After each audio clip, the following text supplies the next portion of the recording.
mais um episódio do Alavancar Podcast. Rapaziada, desde já eu quero lembrar vocês de não esquecerem de se inscrever no canal, deixar aquele like e ativar o sininho. A gente sempre começa o podcast e esquece, né, Well, de deixar essa mensagem pra galera, porque é importante. Porque todas as vezes que vocês ativam o sininho, vocês são notificados todas as vezes que a gente postar um episódio novo. É isso aí. Beleza, então não esquece de deixar o like e ativar o sino. Mas aí, como é que você tá? Cara, pouco molhado. Pouco? Parece que saiu do chuveiro agora. Eu tomei banho, né? Não, eu tô bem, cara. Graças a Deus tá tudo certo, né? A gente sempre faz essa pergunta, né? Como é que estão as coisas, a gente fala que... Você tá, é importante saber como é que o outro tá, né? E a gente tá sempre correndo, já reparou? A gente não para, cara, nem um segundo, né? Igual a nossa convidada aqui, né?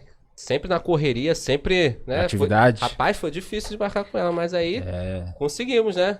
Estrela é outro patamar, né, mano? Mas estrela de casa a gente tem propriedade pra chamar, né? Isso aí, mas quem é essa estrela aí? Merícia, seja bem-vinda. Muito obrigada. Vambora bater um papo legal aqui hoje, hein? Tô animada. Opa! E aí, Merícia, primeira vez em um podcast? A gente tá estreando sua... Vocês estão estreando, sabia? Pô, tinha que ter aquele efeito sonoro de O bom de ser gravado que a gente pode jogar isso aí. Você consegue editar. Edição é com você. É a primeira vez. Eu gosto muito de consumir essa linguagem, né? Então, tipo, esse cabelo que é, assim, poucas horas pra arrumar ele. Aí você coloca um podcast, vai assistindo, vai ouvindo. No carro também, nesse pouco trânsito do Rio de Janeiro, a gente sempre coloca assim, mas tá aqui na mesa com a galera e conversando assim é a primeira vez. Caraca, que legal, mano. A gente se sente honrado, né? Pô. É isso aí, né? Tá vendo? A galera de São Gonçalo ainda, né? Aí é outra coisa. De casa, né? Tá de casa. Merícia, conta pra gente um pouquinho o que você faz, quem é você, pra galera aí que não te conhece. Eu sou a Merícia, sou de São Gonçalo, tenho 24 anos e sou artista. Sou amiga, sou filha da dona Jaque, do seu Arilson. E a cada dia, assim, eu vou descobrindo um pouquinho mais uma faceta artística, assim. Eu primeiro comecei na música, né? A música foi o primeiro bichinho, assim, que me picou da arte. E aí, a partir dos anos que foram passando e eu me entendendo como Merícia nesse mundo, eu fui encontrando também outras facetas, assim, outras áreas que a arte me encontra e que eu consigo me comunicar com as pessoas através dela. Mas atualmente você faz o quê? Atualmente eu faço teatro musical. Caraca, bacana. Tô fazendo A Menina no Meio do Mundo, no Teatro da Gávea, que é um espetáculo do grupo Grandes Músicos para Pequenos. É um projeto que já tem aí uns 10 anos. E aí eles traduzem nomes da música brasileira para uma forma lúdica para encontrar crianças e conseguir passar esse legado para elas. Então, eles já fizeram Luiz Gonzaga, já fizeram Tropicália, já fizeram Milton Nascimento. E agora o projeto atual é Elza Soares. Que responsabilidade, hein? Nossa! Que responsa. Ser a Elzinha é um papel bem de responsabilidade mesmo, assim. Todo final de espetáculo que eu saio e eu encontro as crianças, principalmente as crianças pretas ali, é um encontro muito especial, assim. Na última semana, por exemplo, na saída ali, veio uma correndo, me abraçou e falou: "Nossa, sou eu! Só que antes, e o nosso cabelo é igual." E aí ia no pôster e apontava pra ela e gerava aquela identificação. E aí até a mãe dela compartilhou comigo que no caminho ali pro teatro, ela começou a observar as crianças ali ao redor, e os adultos também, e pessoas pretas que estavam na rua, e falou assim: "Mãe, por que só tem pessoas mais parecidas comigo?" E aí, quando ela chegou no teatro, ela viu que ela poderia também estar em lugares de aplauso, de felicidade também, né? Um outro olhar. E aí você vê, tipo, botando aqui em comparação, por exemplo, uma outra criança branca, por exemplo, que veio conversar comigo, me perguntou se existia mesmo a cidade da fome. Então, enquanto uma já já era óbvio, assim, na cabeça dela, ela já conseguia ver essa realidade. Existe uma outra que foi criada numa outra situação e que não conseguia enxergar esse lugar do lado dela, né?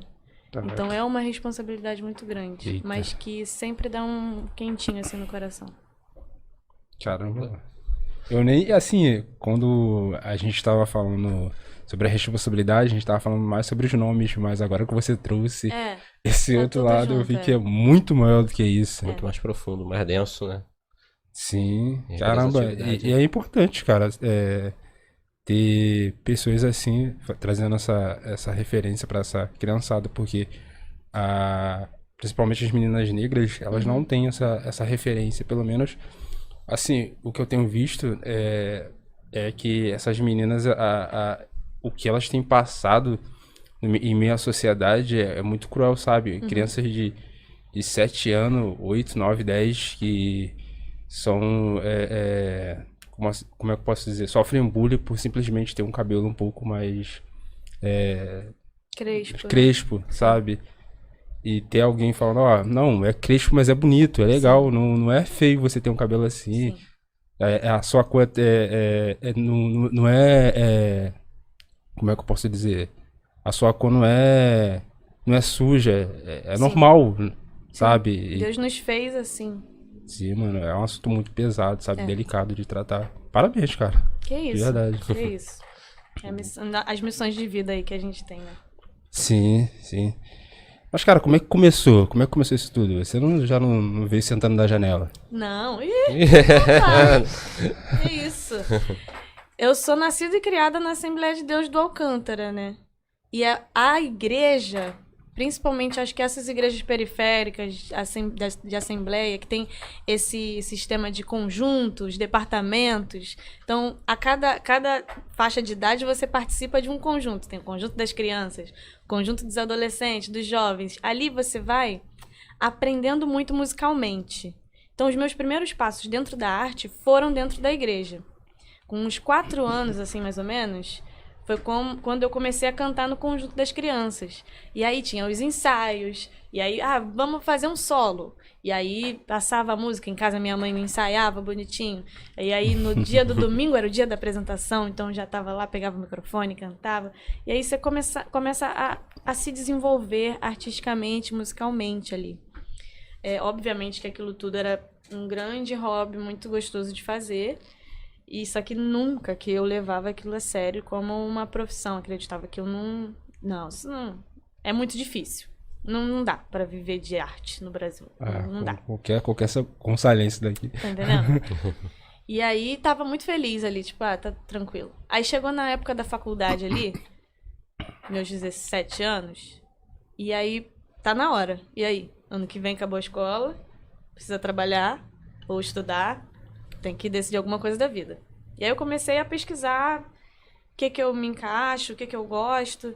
E aí eu achei estudos de mídia, que é um curso de comunicação da Universidade Federal Fluminense, que eu me apaixonei, que ficava ali naqueles bastidores da arte, né? Eu estudava a indústria musical, eu estudava o audiovisual. E então eu tava super feliz. Falei assim, nossa, encontrei a vida, é isso. Vou trabalhar com isso, vou estudar isso. E tá ótimo. Aí, nesse tempo, assim, eu ainda fazia uns bicos ali, aqui, assim, com assessoria musical, em casamento. Eu cantava. E aí era um troquinho, assim, né? Que você ia ganhando, ganhava pra cantar, que era um negócio que eu gostava, e fazia minha faculdade. Daqui a pouco eu ia me formar, e então tá tudo certo. Tô feliz. Até que apareceu a CNC. Eu já conhecia eles da igreja, que eles já foram apresentar algumas peças de teatro, e eu já acompanhava o trabalho deles. E eles colocaram, abrimos audições para cantores e atores e bailarinos. Aí eu falei assim, não sou atriz, não sou bailarina, mas eu canto. Eu acho que eu canto direitinho. E aí eu falei assim, vou mandar meu material.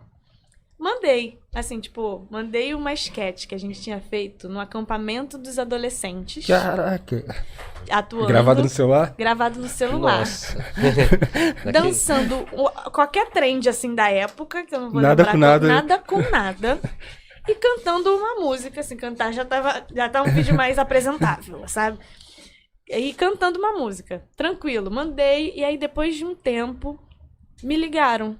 E aí falaram, oi, tudo bem? Eu sou a Tafnis, que era a pessoa responsável por fazer o casting, e eu tô querendo saber da sua disponibilidade pra meados ali de novembro e janeiro. E aí, falei assim, acho que dá. Consigo adiantar algumas coisas da faculdade, esqueço outras mesmo, tá tudo bem. E vou pra lá, vivo esse tempo. Janeiro vai ser a época das minhas férias também, dezembro, janeiro, suave. Vou lá, vou participar de algo legal nas minhas férias. E aí fui pra São Paulo, assim, louca. Fui, adiantei algumas coisas da faculdade, outras eu desisti mesmo e larguei. E foi um momento de virada de chave, assim, na minha vida. Porque aí em janeiro nós estreamos o Rua Azusa musical. Ai, caramba. E virou um fenômeno. Você meio que já entrou já na janela já, né? Será, rapaz? Pode ser. Dependendo, se a gente for comparar histórias, talvez, dependendo de quem a gente tá falando.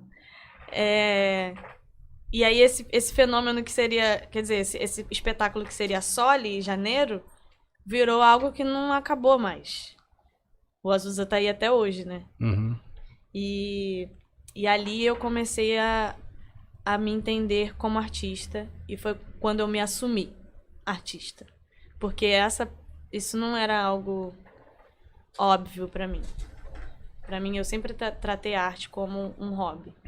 E eu acho que São Paulo foi um momento em que eu falei assim, não tem como fugir. É isso aqui. Caraca. A decisão bem corajosa, né? Foi. O contexto brasileiro, isso aí é que a gente sabe, né?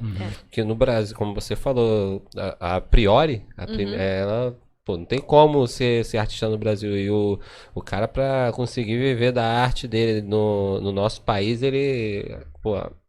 a pessoa, né? Precisa... tem que trabalhar em triplo, em quarto, e coisa que culturalmente falando lá fora não é tão trabalhoso se você for comparar, né? Sim. E, cara, realmente, decisão muito corajosa, cara. E São Paulo é o berço Então, eu acho que por ser lá, me deu um impulso diferente. Eu acredito, assim, eu sinto. Porque eu voltei pra casa depois que, tipo assim, a gente estendeu, vai estender mais um mês, fevereiro. E aí começou ali a flertar ali perto da data de voltar à faculdade, que eu comecei a entrar em um conflito. Tipo, eu volto ou eu continuo aqui?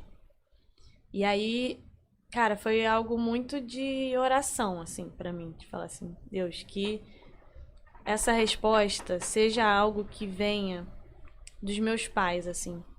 Que eu não queria, porque, sabe, né, preta, pobre. Entrar numa faculdade federal, meu irmão, não é um rolê assim, vou ali na padaria, é um negócio muito simples. E eu vejo a minha família, a minha casa também, como um ponto fora da curva. De apoio, de acolhimento. E até de conversando isso com outros artistas, assim, com outras histórias, essa facilidade que eu tive de conseguir sentar com os meus pais e conversar o que eu estava sentindo, o que eu estava querendo, tipo, de largar a faculdade, de trancar a faculdade para seguir o que virou meu sonho, e ter o acolhimento que eu tive, e ter o apoio que eu tive, vindo deles sem nenhum tipo de esforço, é um ponto fora da curva. Pelo tanto que eu converso com outras pessoas, com outros artistas, que não tiveram essa mesma alegria, assim, de ter essa tranquilidade dentro de casa. E como foi o bate-papo com eles? Então, eu chamei minha mãe e falei assim, vamos no Guanabara? Vamos comprar um sorvetinho? E aí já ali preparando, né? Tipo assim, vou contar agora, vou falar agora. Não, calma, respira. Agora, sabe essa coisa que você vai mentalmente tentando preparar na sua cabeça? E foi ela quem puxou o assunto. E aí ela falou assim, filha, eu sei que tá, acho que perto ali de você voltar à faculdade, né? Aí eu falei, sim, mãe.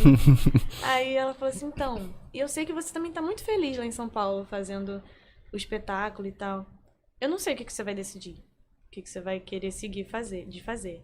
Mas eu quero que você saiba que eu já conversei com seu pai e a gente quer que você faça o que o seu coração te deixar feliz. Caraca. Que a gente não quer ser uma pedra no seu caminho, a gente tá aqui pra te apoiar, vai, e se você precisar voltar, a gente vai estar aqui. Foi isso. E aquilo ali foi o... Valeu, Senhor. Era isso que eu precisava, sabe? Foi assim a conversa. Resposta imediata, né? Imediata. Fora que você ficou muito leve. Muito. Aí que você só... Muito. Eu sou filha única, né? Ah, filha única. Sou. Então eu achei que essa coisa da separação, do corte do segundo cordão ali, né? Que acontece ali, seria mais difícil. E era um sonho dele ver você fazendo faculdade? Assim, eles sempre me impulsionaram e colocavam a plataforma possível que eles conseguiam fazer para que eu pudesse fazer o que eu quisesse fazer. Assim, eu sou filha de um porteiro e uma faxineira, que hoje tá cursando nutrição e tá sonhando legal. Também outros sonhos e impulsionando meu pai também a isso. Então eu acho que, mesmo diante da dificuldade, assim, eles sempre tiveram na cabeça deles de que eles já viviam algo melhor que os pais deles e queriam me proporcionar uma realidade melhor do que a deles. E eu acho que essa é a coisa que acaba acontecendo sempre na minha família, assim, é uma geração tentando colocar a outra pra frente. Caraca. E, nossa, é bem especial, assim. Caramba. E, cara, e você teve algum tipo de influência, além de ser é óbvio que a gente vê que, como você falou, o meio evangélico, cara, é um meio muito efervescente de artistas, sabe? E as igrejas periféricas, elas têm isso, e principalmente as Assembleias de Deus, né? Porque eu acho que eu já chamo aquilo a oportunidade. A oportunidade. Ali é onde você acha os ouros ali. Exatamente. Aí é ali naquele momento ali que entre uma ou outra pessoa que vai cantando e vai desafinando, você encontra ali uma joia. Mas você tinha quais que eram as suas referências iniciais, se você as mantém até hoje, e quais foram as suas referências que você foi pegando ao longo do tempo para estar seguindo na parte artística? Cara, falando de caminhada assim, de trajetória, e puxando esse assunto que você falou sobre as igrejas periféricas, lá foi o primeiro lugar onde eu vi tudo. Foi o meu primeiro contato social, fora da minha família. Antes de ir pra escola, eu ia pra igreja, pra EBD. Mas teve alguém que te descobriu na igreja mesmo? Então, aí ali, por exemplo, ali foi o primeiro lugar que eu vi uma mulher liderando, uma mulher preta liderando. Então isso foram sempre imagens muito fortes que eu sempre carrego. E aí, tipo, fui começando a comprar os playbacks, né? Eu lembro que os meus primeiros solos foram Cassiane e Raíssa e Ravel. Nossa. Raíssa e Ravel? Raíssa e Ravel. Meus primeiros playbacks. Coisa de Assembleia mesmo. Coisa de Assembleia mesmo. Caraca. Então essas foram as minhas primeiras referências. Cassiane, Raíssa e Ravel. E aí, a partir que o tempo ia passando, também em casa também, a gente sempre escutou música boa. E aí, eu sempre tive Djavan como uma referência muito forte. Minha mãe é uma pessoa que sempre gostou muito de Djavan, então ela meio que me passou esse legado desse ícone, né, da música brasileira. Mas na Assembleia não pode escutar Djavan. Tá entendendo? Por isso que em casa, por isso que eu falei, em casa. Então são caixinhas, né? Na igreja, Raíssa Ravel, Cassiane. Em casa, a gente escutava muito JBFM, que eu ouço até hoje, eu sou apaixonada nessa rádio. Eu gosto muito também dessa rádio. Foi aonde entrou esses outros nomes, essas outras referências. E aí, mais pra frente um pouquinho, eu comecei a querer estudar o canto, a técnica vocal. E aí eu comecei a procurar, assim, quer dizer, fui para vários lugares. Fiz aulas com várias professoras, até lírico eu já fiz. Até que, numa dessas minhas procuras, eu encontrei um professor específico, o Paulo Castelo, que também é de São Gonçalo, que ele era de uma vibe R&B, né, o soul. E aí eu me encontrei ali, cara. E aí ali ele começou a jogar várias pérolas para eu estudar. Então toda semana eu ia lá e aí ele passava uma música específica. Ali eu comecei a descobrir a galera da Black Music internacional. Então o SWV, essa galera mais underground, assim, Nick né? 4. Tudo, sim. Scooby, Panther. Tudo. E aí, fora o que a gente já cantava, tipo, na igreja, que eram dos corais de São Paulo, que era o Raiz Coral, o Resgate, Sim. que sempre foi sempre teve uma importação muito forte aqui pro Rio de Janeiro, né? Para as igrejas que usavam esses sistemas de coral. E aí, voltando essa coisa do JB, também tinha lá o Michael Jackson, que também tava sempre muito forte. Eu lembro que quando o Michael Jackson morreu, minha mãe chorou. E aí, sabe, eu tenho algumas imagens de ícones, assim, de nomes muito específicos, que eu fui catando como referência. Eu meio que essa mistura, assim, essa Mas sopa. dentro dessa misturada toda aí, você se coloca em qual gênero? Eu me coloco em qual gênero, será? Pergunta complicada pra um artista, hein? Cara, não sei se me coloco em um só. Acho que depende do que eu quero falar. Porque às vezes eu sinto que as letras que eu escrevo, elas pedem uma levada específica. Depende do que eu quero falar. Porque às vezes, não sei, às vezes um disco, uma música mais disco, que é uma coisa mais dançante, eu quero que seja uma coisa para que seja mais entretenimento, para que se divirta mais. E aí talvez eu queira falar algo mais, por exemplo, Vapor é uma música minha primeira música que eu lancei nas plataformas. Não sabia que você tinha composição própria, não? Tem. Depois você dá uma palhinha. Pode deixar. Vapor é meu xodozinho, que foi a primeira música que eu fiz tudo, assim, tanto de escrever, de pôr melodia, de ver o processo de colocar essa música nas plataformas. E ela nasceu depois de um trauma, assim, de uma pequena ansiedade que rolou do assassinato do João, aqui. Do João Pedro. João Pedro. E aí eu já tinha aquela letra já da época de Azusa, que estava reverberando ali em mim, que a Azusa fala sobre racismo, sobre a herança escravocrata que a gente tem. Então já era um tema que estava ali no meu coração. E aí chegou a época da pandemia, junto chegou o assassinato do João, chegou o assassinato do George Floyd lá fora também. E aí tudo deu um grande bolo.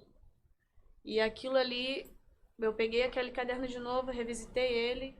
Melodia é uma coisa muito difícil para mim de colocar nas letras, porque eu gosto de escrever em versão de poema. Então, colocar melodia naquilo ali que era sempre minha dificuldade. E aí, nasceu. E aí eu consegui me conectar com outros artistas para fazer com que ela acontecesse. E ela saiu numa melodia mais jazzística, assim. Sei. Que é essa coisa do canto negro, do bem sofrida mesmo. Exato. Bem arrastada. Exato. Falando do tempo das coisas e de tentar esperançar mesmo nesse momento. Caraca, agora fiquei curioso agora. Agora quero ouvir. Então, assim, depende, sabe? Mas pro lado do blues ali, né? Isso mesmo.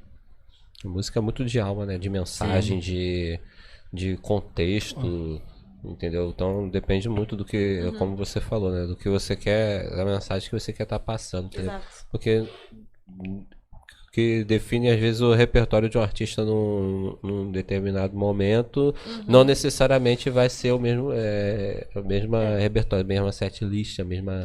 Totalmente. Você vê Gil, por exemplo, na discografia dele na época ali do regime militar e outras coisas que ele possa ter feito fora disso, fora dessa realidade, né?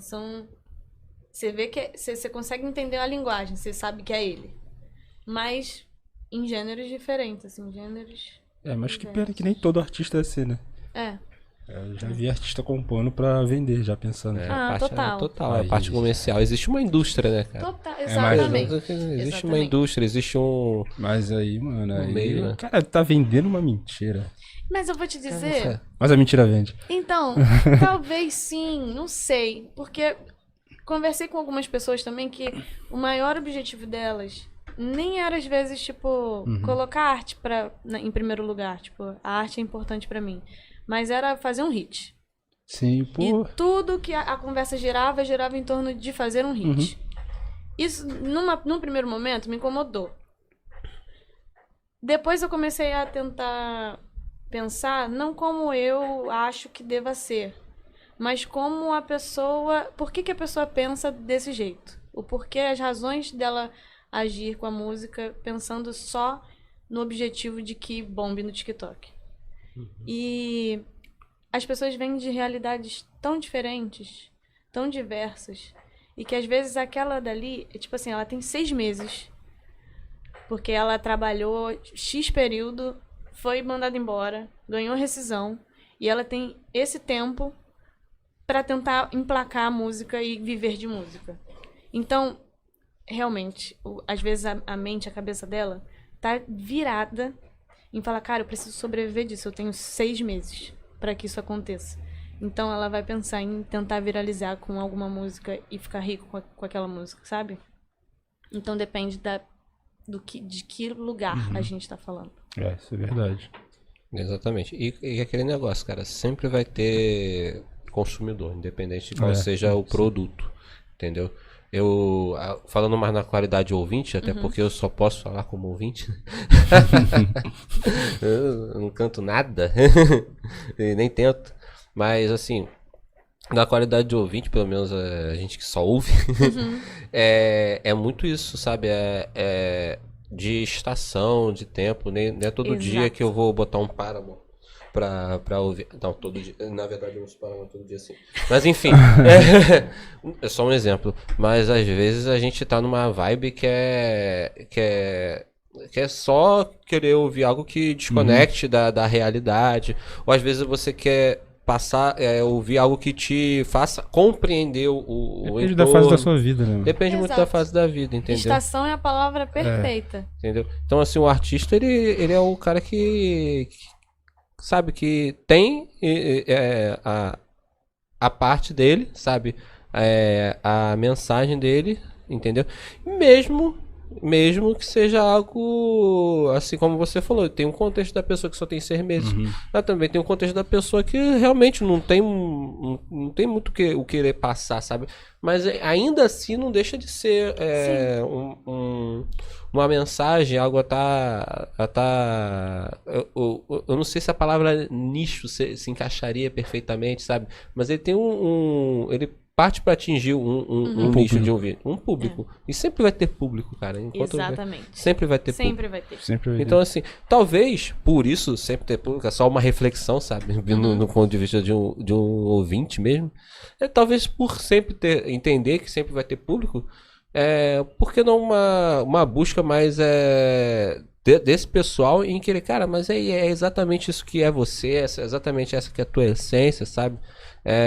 Porque pode até ser vai passando o tempo, você vai amadurecendo, você vai se descobrindo. Você vê isso na literatura, entendeu? Machado não começou já sendo o brabo Machado de Assis. Helena é totalmente diferente de Dom Casmurro, entendeu? Mas se você parar pra ver, normalmente esses caras que fazem hit, eles somem, sabe? Só hit, que você quer dizer? Eles somem. Porque não tem um gerenciamento de carreira, sabe, os caras não sabem nem o que estão fazendo. Então, pra dar prosseguimento a isso, não tem uma base. Então, eles vão sumir automaticamente, sabe? Tá entendendo? É aquela coisa meteórica que tem aquele período ali de aquele monte de visualização. Só que como não é uma coisa que enraizada, né? Não foi planejado, não foi estruturado pra receber esse sucesso. E agora? O que eu faço? Sabe? Enquanto você vê que há artistas até hoje, por exemplo, que tiveram um momento dos seus hits e tudo mais, que teve as tendências da época, mas que sobrevivem até hoje, porque por trás, né, de tudo isso existe uma base, entendeu? Existe uma base de mensagem. Mas tem um processo do artista de se entender na sua própria carreira. Isso é verdade. É muito louco isso, meu irmão.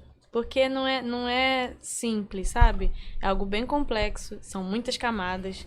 Você precisa se entender antes de todas essas micro coisas que a gente vai colocando pra gente, é o que eu falo no início, né? O se entender como quem eu sou, como filha, como não sei quem for, mãe, como amiga. Com a sua entendeu? causa. Exato. E a partir disso, entender a minha arte. Que é a minha forma de me conectar, de me comunicar com as pessoas. Isso aí é um processo longo e que eu acho que nunca acaba, assim. Mas que é uma decisão, assim, que você vai lidando. Agora você entendeu por que eu falei sobre a questão do hit? É isso que acontece, cara. Automaticamente o cara vai sumir, pô. Ele querendo ou não, pô. Entendeu? Porque ele não tem uma construção como artista. Aí acontece isso, é inevitável. Infelizmente. E a construção artística, como você falou, ela é uma parada muito complexa, né? Não se resolve em uma semana. Não dá. Leva 24 anos pra você ter uma vida, leva 24 anos a mais pra poder ser um artista. Não dá pra desassociar uma coisa da outra, entendeu? Isso aí tá na história da arte, do modo geral, não só em todos os seus braços e múltiplas cabeças. A arte é como uma hidra. Tem a música, tem a pintura, tem a... Jogou mitologia. Tem referência. Tem referência. O El Cultura. O El O El pega no ar. Opa, pegou aqui? Não, mas eu vejo muito assim, desse ponto de vista, sabe? Porque também é um campo muito solitário, né? Precisa ter extremamente, porque é muito compreendido, né? Entendeu? É complicado, né, o processo do artista, assim, porque se autocompreender já é uma parada difícil, entendeu? Ser compreendido por outros... Mas assim, eu acho que ela pode falar muito melhor do que eu, porque ela tá, assim, ativa na área e tal. Eu acho que pro próprio artista admitir que é artista é muito difícil, né? Eu demorei 24 anos pra conseguir... É muito louco, porque às vezes tá dentro de você. Foi o que eu falei, né? Tipo assim, depende de quais histórias também a gente tá falando. Então, por exemplo, pra Preta Gil se assumir artista, não foi tão complicado assim. Não foi um caminho tão complicado assim, pela família que ela foi inserida, né? Os tios. Bebê, ela já era chamada de artista. Os tios, o pai, tudo ali tava, né, colocando uma plataforma mais acessível para que isso acontecesse. E cada um vai ter um lugar, vai ter um ponto de partida de um lugar diferente, né? E aí é respeitar realmente esse tempo, essa estação, esse momento de construção da gente, do eu. Sim, verdade. Melissa, uma parada que sempre eu tive muita curiosidade e agora tendo a oportunidade de perguntar para alguém que tá no meio, sabe? Por ter nascido em berço evangélico, a gente sabe que existe uma mentalidade muito de... Eu vou inventar uma palavra agora, eu acho. Vai. Qualquer coisa a gente... Uma realidade dicotômica, né? Gente, vocês entenderam? Sim. Meu Deus! Não, foi até uma, Não vai precisar cortar. uma palavra bonita, cara. Dicotômica, né? Porque o que é? Isso se reflete em várias áreas, principalmente no contexto que a gente tá vivendo hoje, que a gente não vai entrar nesse detalhe, porque não é a pegada do... Enfim. Vamos lá. Então, de separar muito uma coisa da outra, principalmente existe um período no meio evangélico que não era tão aberto como a gente enxerga hoje, por exemplo, artisticamente falando. Porque, tipo assim, pra uma menina cantar uma música de uma artista que é secular, digamos assim, cara, era um rolê, né? Então, assim... A gente ainda encontra essa galera, né? Ainda existe ainda, né? Opa, os judaizantes, né? Estão por aí. Com certeza. Então, tipo assim, cara, você falou que na igreja, Raíssa e Ravel, Cassiane, né? E em casa de Javan, entendeu? Tinha lá toda... 007, né? Aquela parada. Só que aí era um incentivo familiar também, entendeu? Graças a Deus você teve essa referência, sabe?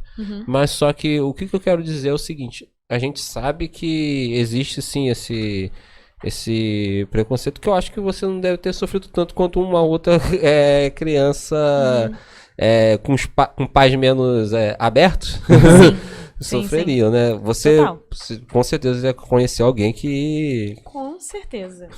Que o processo de descobrimento é ainda mais demorado. Com certeza. Só que a gente precisa também entender que o meio artístico é um meio complicado também. E não de todos os lados, entendeu? Meio gospel, meio secular, entendeu? Então, assim, é um meio que a gente olha, a gente vê muita coisa, aquela... Nossa, mas a gente nem sabe como é que é os bastidores, se é aquela leveza toda, entendeu?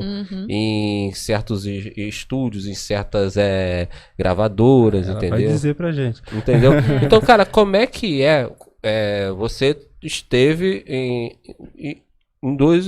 nesses universos aí? Então, qual que são as semelhanças e quais que são as diferenças, né? Desses bastidores, e se houve algum momento em que você achou que era uma coisa, mas não era, e se viu iludida dentro disso? Cara, eu vivi nesses dois nichos, né? Tanto do gospel quanto do secular. Durante a minha época ali de Rua Azusa, o musical, o Rua Azusa, ele é um musical gospel. Ele tem esse objetivo. E os outros, o Cor Púrpura, por exemplo, que eu fiz também, que é um outro musical que é baseado na obra da Alice Walker, que é uma literária lá de fora, e aí eles transformaram na linguagem de musical, é secular. Vou colocar então entre essas duas linguagens, né? Não existem tantas diferenças assim.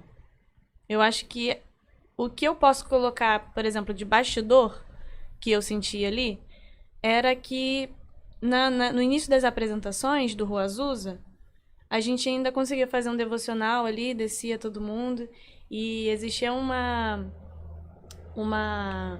clima, uma atmosfera que a gente colocava antes do espetáculo, que era muito gostoso pra mim, porque eu já venho dessa cultura evangélica da igreja. Então aquilo era muito bom. Tipo, ter Ademar de Campos tocando um violão, cantando Grande é o Senhor, meu irmão. Na roda ali, enquanto a gente tá ali se preparando para poder entrar no palco, é uma delícia. No teatro secular, por exemplo, na Cor Púrpura, a gente tem a oração ali dos atores também, né?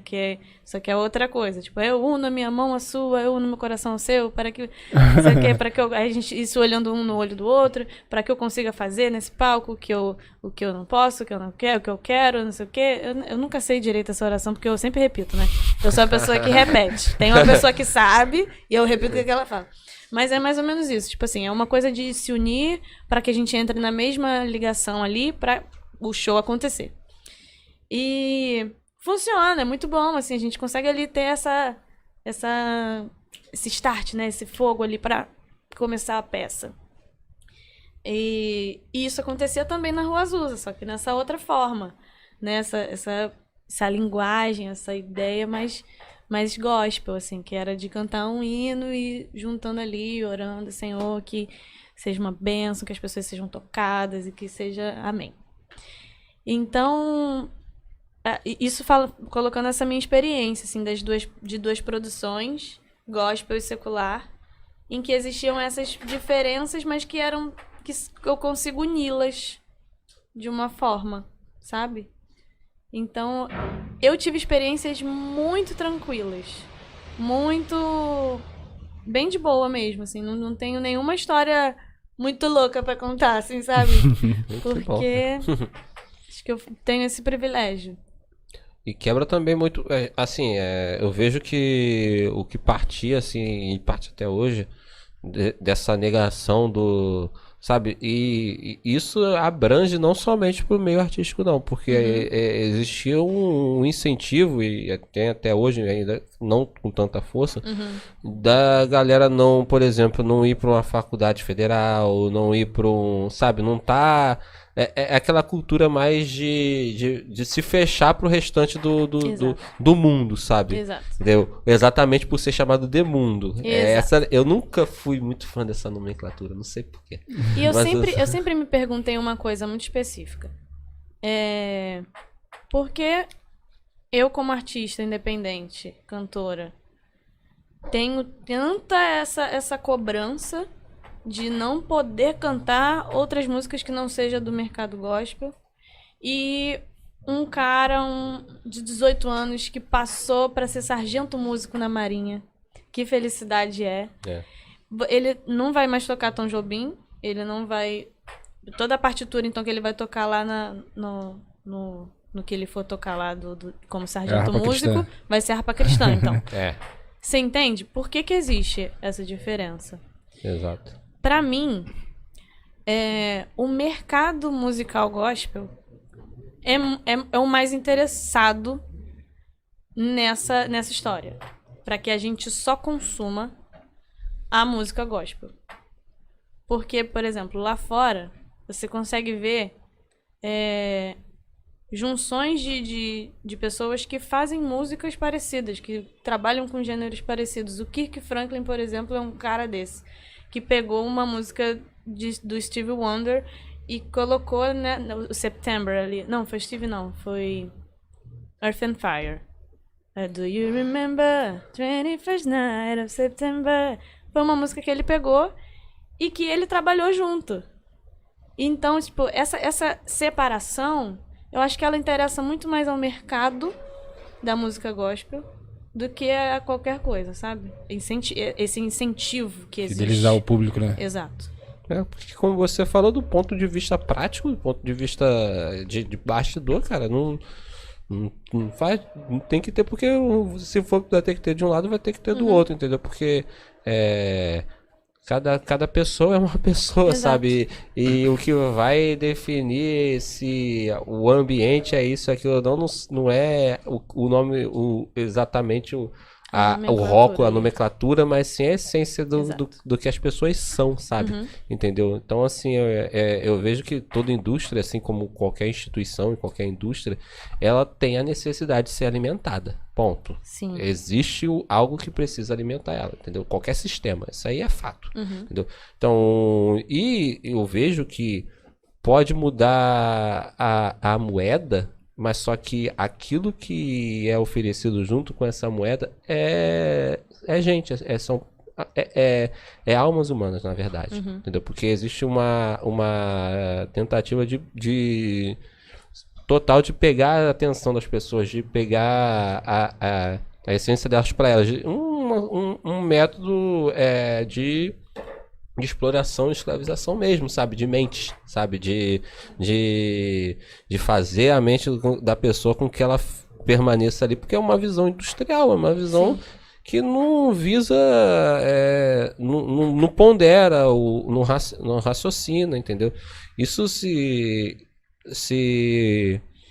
desencadeia, né? Desencadeia. Tá tudo bem. Tá tudo bem. Em várias partes, em várias camadas. Tem a camada do artista que acaba, poxa, perdendo uma oportunidade de ouro de poder viver da sua arte, mas sabe, daquele rolê, daquela coisa toda ali em cima, não sei o que lá, e fulano de tal. Ah, pô, e fulaninho viu você cantando no barzinho lá, música do pô, cara, e tipo, cantando em inglês, você não sabe nem o que o cara tá falando. Assim, uma ignorância absurda, cara. E tipo, isso se desencadeia em outras partes também, que começa a distanciar, sabe, a área em que as pessoas elas têm que estar ali presentes para serem influência, não por causa da sua religiosidade, mas por causa da essência que elas carregam, sim, sabe?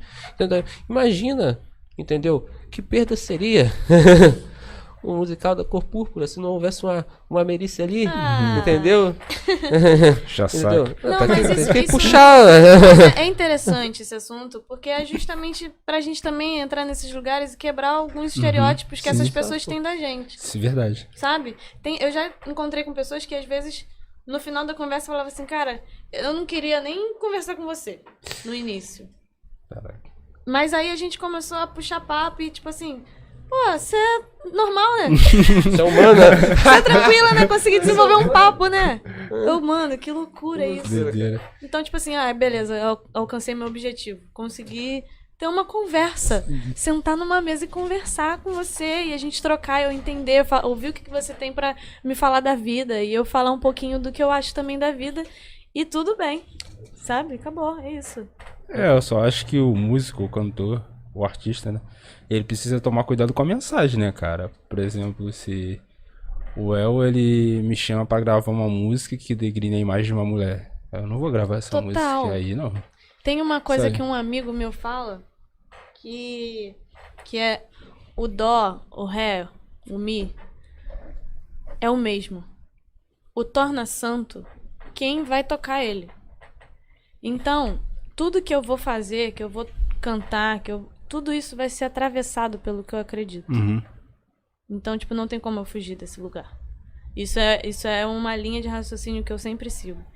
Qualquer trabalho que eu vou lançar, que eu vou fazer, que eu vou me expor, que eu vou passar para outras pessoas, isso precisa passar, precisa ser atravessado pelo que é verdade para mim. Uhum. Entende? E, cara, tem músicas, assim, que são tidas seculares, mas estão anos-luz à frente na espiritualidade, naquilo que gera em quem ouve, do que muito negócio gospel que tem por aí. Sim. Eu não vou citar porque a gente não é esse o mérito, entendeu? Sim. Mas enfim, cara, mas isso assim é algo que restitui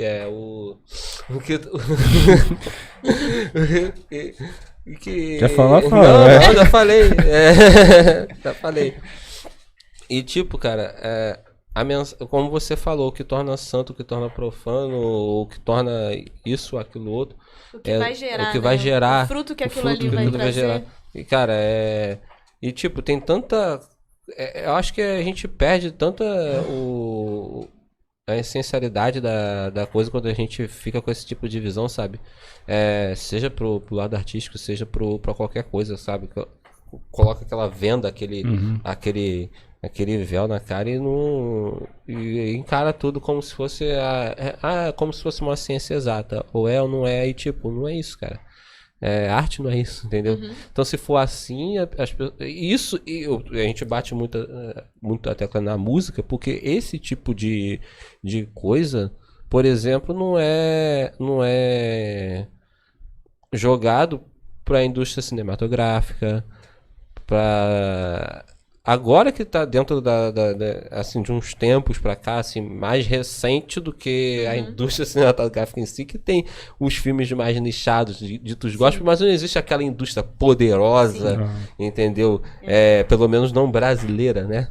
Aquela indústria poderosa, produtora de só de filme evangélico, sabe? Ou as novelas, né? Que ou aquelas novelas. São mais aqui, assim. Umas novelas. Só já recorda. Pois então, essas novelas, por exemplo, não são atores, todos os atores, então, vamos contratar, tem que ser cristão. Não é, exatamente. Os atores da série The Chosen, é assim que a pronúncia? Eu acho que eu falei errado. Essa? Essa. Se não for, todo mundo sabe qual é. Sabe o que a gente tá falando. Eles não são cristãos, não. E sabe? Exato. Exatamente. Então, assim, cara, então o que define só esse ponto, entendeu? E, cara, só que como eu tinha falado, as pessoas, elas acabam perdendo a oportunidade de estarem sendo influências aonde elas têm que estar, sabe? Sim. Entendeu? Que é a essencialidade do chamado de Jesus, não é para poder institucionalizar-se, entendeu? Até porque essa coisa de institucionalizar e tudo mais tem sua data de validade, entendeu? Vai ter um período que isso vai acabar. Não vai ter pedra sobre pedra que vai ser derribada. E aí? Então, às vezes, eu acho que esse preconceito aqui no Brasil, cara, por causa...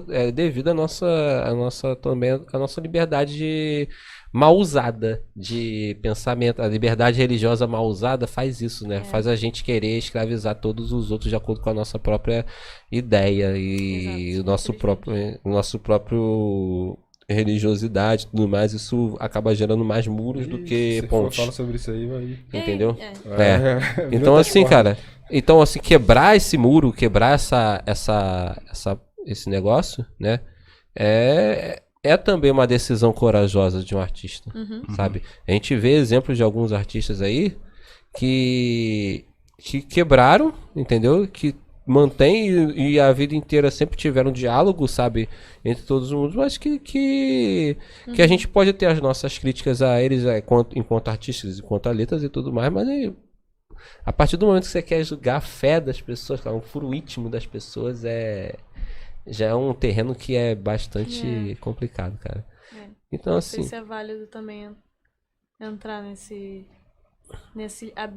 livre-arbítrio, né? Na escolha das pessoas. Exatamente. Papo também é filosofia. Então, E como é que...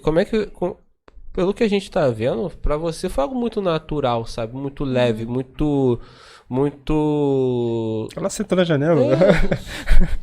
Ele se irmou com isso, né? Mas você foi muito leve estar no meio de artistas que não partilham, assim, da mesma fé que você, e não foi nenhum problema, não foi nenhum bicho de 7 cabeças, entendeu? Você não saiu de lá com 7 demônios no corpo, né? 7 demônios. Entendeu? Eu acho que o lugar da faculdade também foi muito importante pra mim. Porque foi um momento, assim, em que eu...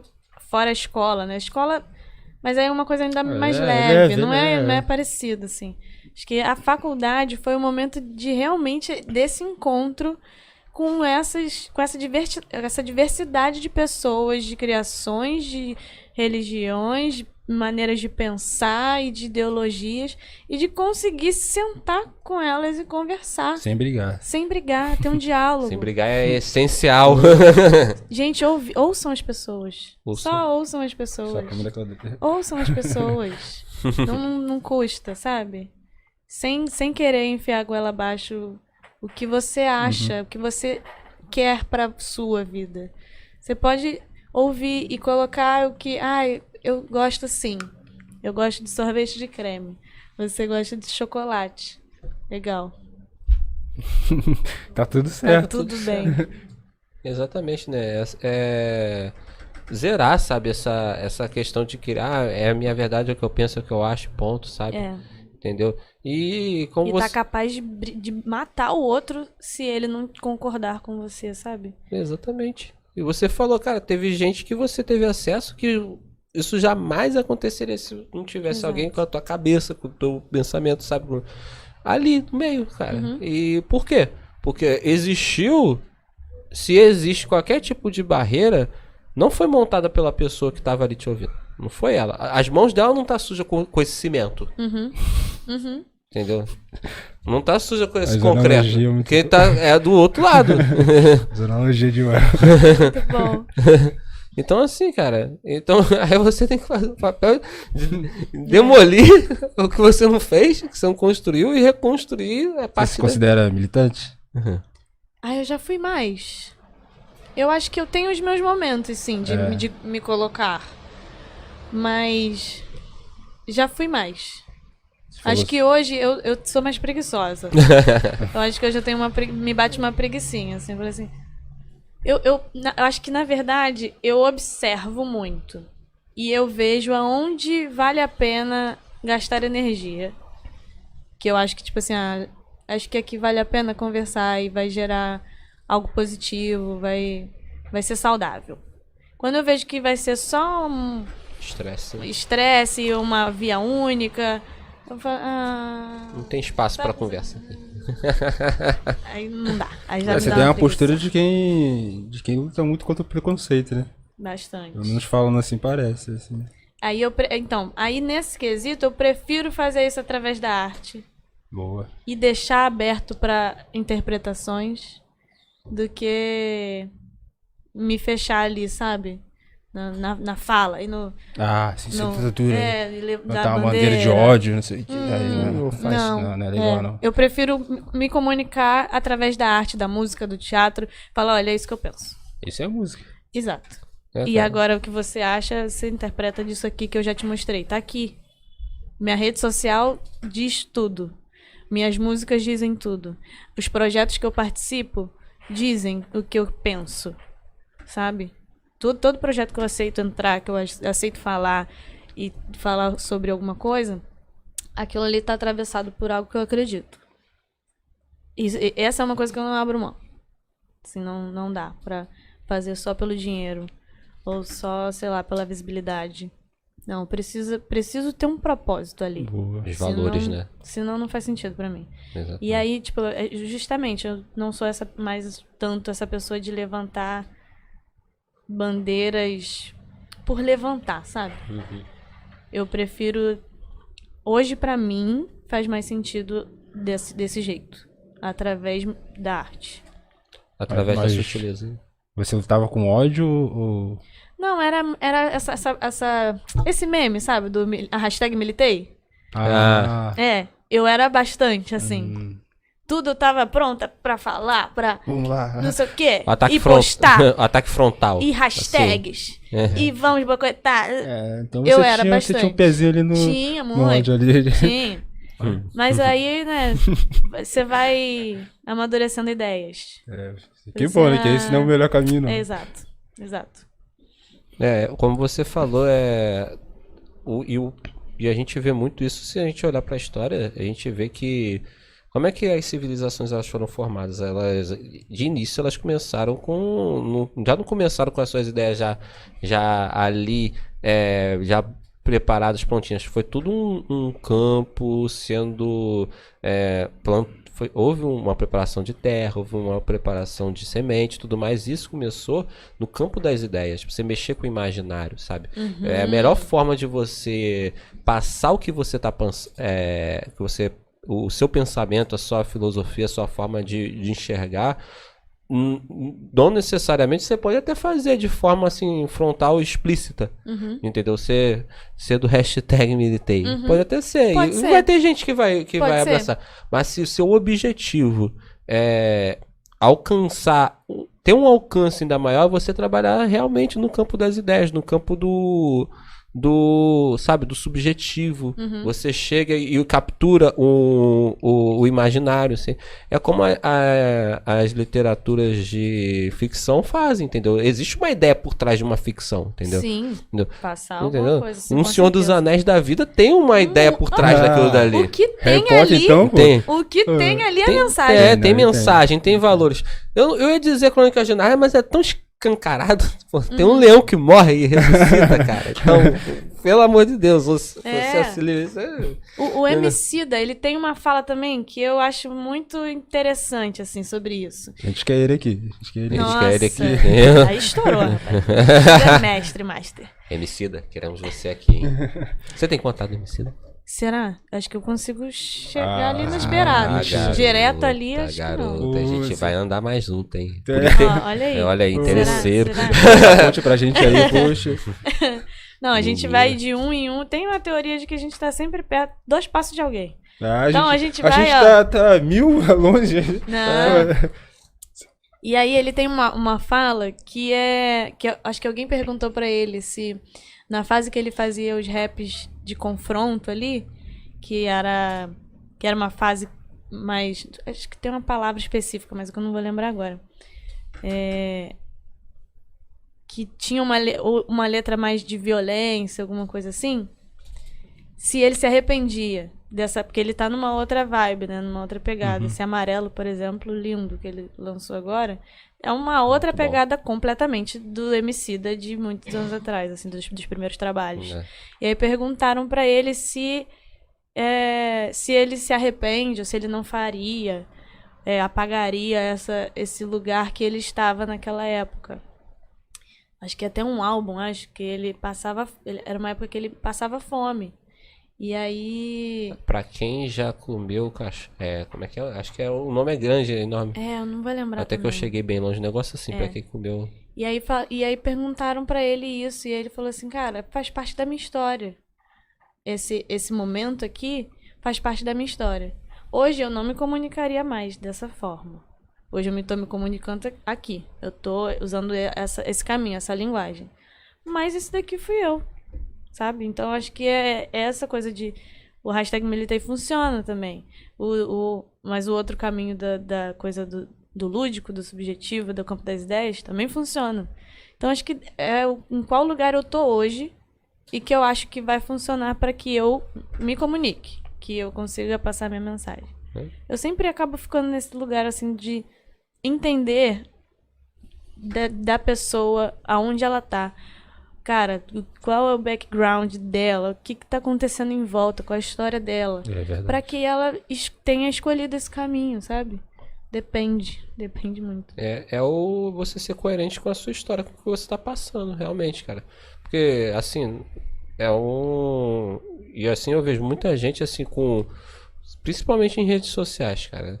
Gente ali que usam de algo que é lícito, que é uma mensagem bacana, mas você percebe que aquilo dali não faz parte da realidade do cara, entendeu? O cara tá fazendo exatamente para poder causar, entendeu? Como eu já vi de um camarada que é evangélico, né, da ala progressista mesmo, sabe? E ele lá foi consagrado a pastor e ele botou uma roupa uma roupa de tribo africana. Você percebe que aquilo dali não faz parte do dia a dia dele. Ele pegou aquilo dali aleatório, então assim, legal, bacana, entendeu? Mas que ele não pegou do armário dele. Ponto. Então não dá pra você dizer exatamente, na minha casa. Não, meu irmão. Ô, meu querido. Isso aí. Vamos ser mais coerentes, sabe? Tudo bem você chegar e falar que é bom, é bacana, mas não vai querer fazer um engano dizendo que aquilo dali faz parte da sua história até ali, porque não faz, cara. Porque antes tinha história do cara andando de carrão, não sei aonde, o cara fazendo. Sabe? Eu não tô dizendo mais uma vez que não é errado, mas sabe, você pegar. Querer fazer de uma coisa que não faz parte da sua realidade só pra poder gerar uma visibilidade, só pra poder querer. E tipo assim, e foi lá na consagração dele a pastor, aquela coisa toda, e caramba, o cara vestido diferente, tudo mais, foi. E tipo, cara, ok, passou uma ideia? Passou. Cara, mas e a profundidade disso? Será que foi tão profundo quanto seria se fosse algo que fosse, sei lá, da essência dele realmente? Porque aquilo dali foi escancaradamente não era, entendeu? Tanto que nos outros posts seguintes não tinha mais nada daquilo, entendeu? Olha lá, loucura. Loucura, cara. Então assim, doideira. Voltando ao Azusa, que a gente saiu, a gente falou de um voltão. Fala pra gente um pouco como é que foi o processo lá de participar desse musical. Ai, foi uma delícia, né? Tava ali no meu primeiro amor com teatro. Foi quando o bichinho do teatro me pegou, na verdade. Foi ali em 2018.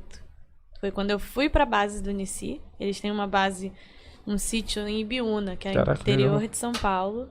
Uma tenda, circo, uma coisa mais linda. Caraca, que da hora. Muito lindo, muito lindo. Coisa de artista mesmo. Muito. Caraca. E a gente ficou lá em novembro, dezembro, levantando o espetáculo. Morei lá com eles desses 2 meses, assim. E enquanto Kaique ia escrevendo, a gente ia ensaiando. E aí ficava nessa preparação também. Caraca, essa correria toda assim? Caraca. Porque Mas deve ser uma correria o Kaique é maluco. Você é louco, Kaique. Mas assim, é uma loucura que no final, cara, sempre dá certo. É uma doideira. Caraca. Ele é um gêniozinho. E aí, enquanto ele estava escrevendo, ele passava pra gente. A Azusa teve várias versões, né? Tiveram muitas versões, porque a gente foi aperfeiçoando durante os anos. A cada temporada, em cada teatro, tinha um espetáculo diferente. Então, exatamente. tirava a cena, botava outra, mudava personagem. Pra galera que comprou o ingresso do mês passado, comprar de novo também. Compra de novo.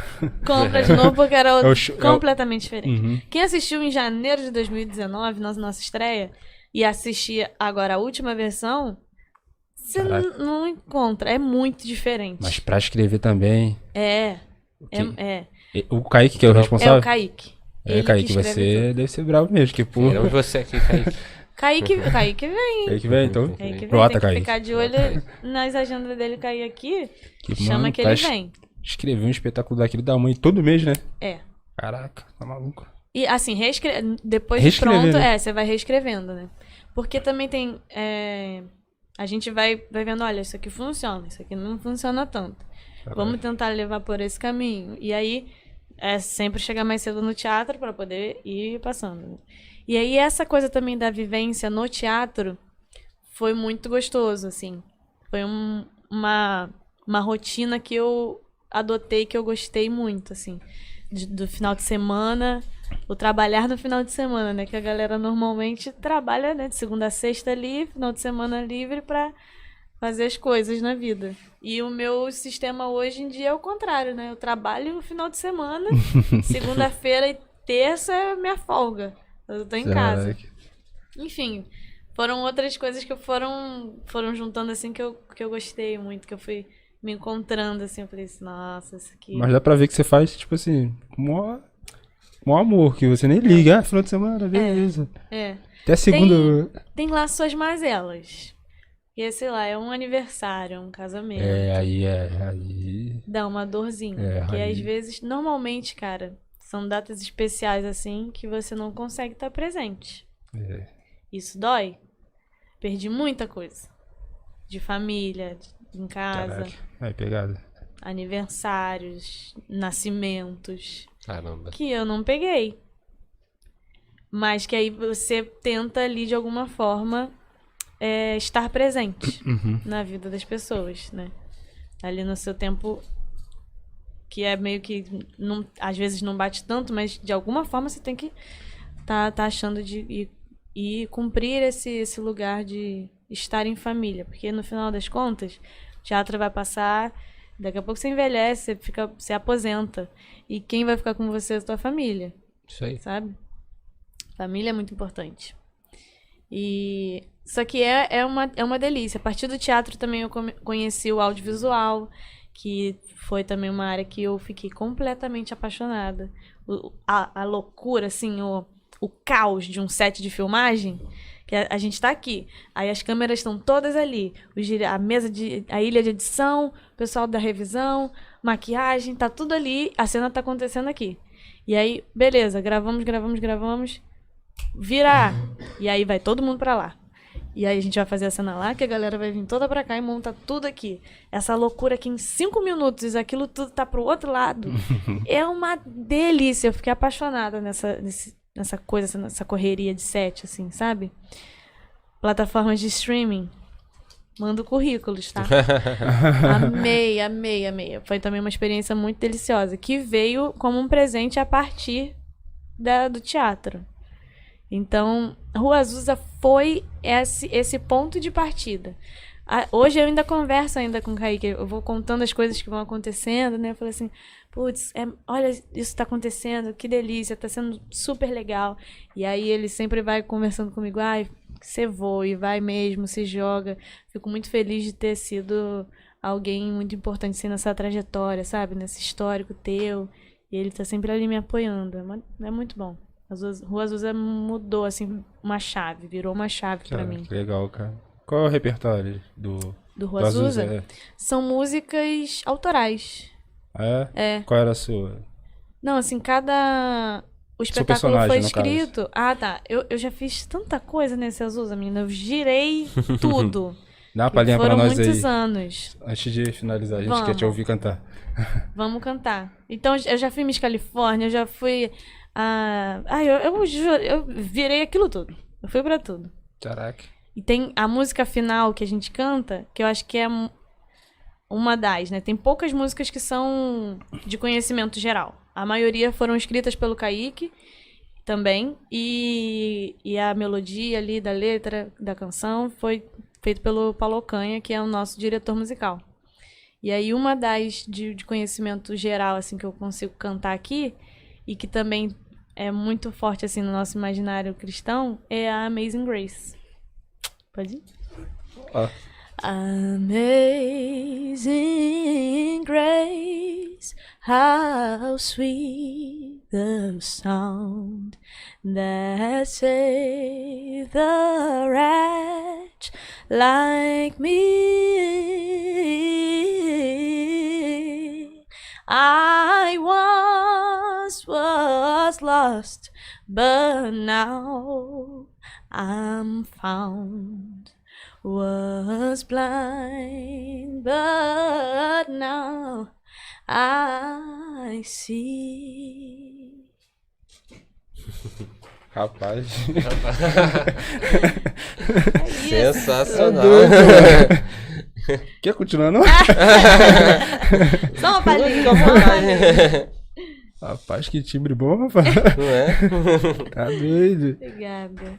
Tá maluco. Maravilhosa. Não, agora eu fiquei, engasguei aqui. Com medo até de Eu falar. nunca tinha escutado você cantar assim pessoalmente, não, mano. Sério. Apesar de Mesmo? a gente ser da mesma igreja, né? Aham. Eu nunca tinha escutado. Mas eu também nunca tô lá, né, cara? Aí é muito complicado esse negócio. Foi justamente o que eu falei, né? As mazelas do trabalhar no final de semana. Você nunca tá muito presente nas coisas. Você tá trabalhando normalmente. Mas nem tudo é perfeito, né? Tá entendendo? É Fazer isso. o quê? A gente negocia uma coisa aqui. Né? Aqui, isso. acolá, entendeu? É assim E a vida. foi assim que eu consegui te convidar. A gente vai vendo? E eu confesso que eu achei que você não ia vir. Tá chovendo. Ele não levou fé, cara. Não, eu sou chatíssima. Certo. Eu sou. Se Eu aqui fazendo assim, gente. Calma aí. Opa! Qual foi? Não, eu sou muito caxiazinha, assim. Então, Que bom, mano. Poxa. Nosso tempo estourou. Dá os recados finais aí, ó, por favor. Poxa, mas acabou rápido. É sempre assim, né, mano? Sempre assim, né? Sempre assim. Pô, recado final é o seguinte, galera. Já tá cansado já de falar de uma coisa, né? Não, a gente tenta diversificar aquilo e tudo mais. Então, assim. Então, gente boa, é o seguinte: o recado é esse, ó. Dá o like, compartilha, entendeu? Assiste, entendeu? Vê lá, passa adiante, que é como a gente sempre fala, né, cara? É a gente que não tá passando a mensagem pra frente, né, entendeu? Muito obrigado, Melissa, por ter vindo aqui. Eu que agradeço. Foi uma delícia. Passou super rápido. Passou, né? Né? Amei, gente. É isso. Obrigado. Obrigada a e vocês. é isso. Galera, valeu. Isso aí, valeu.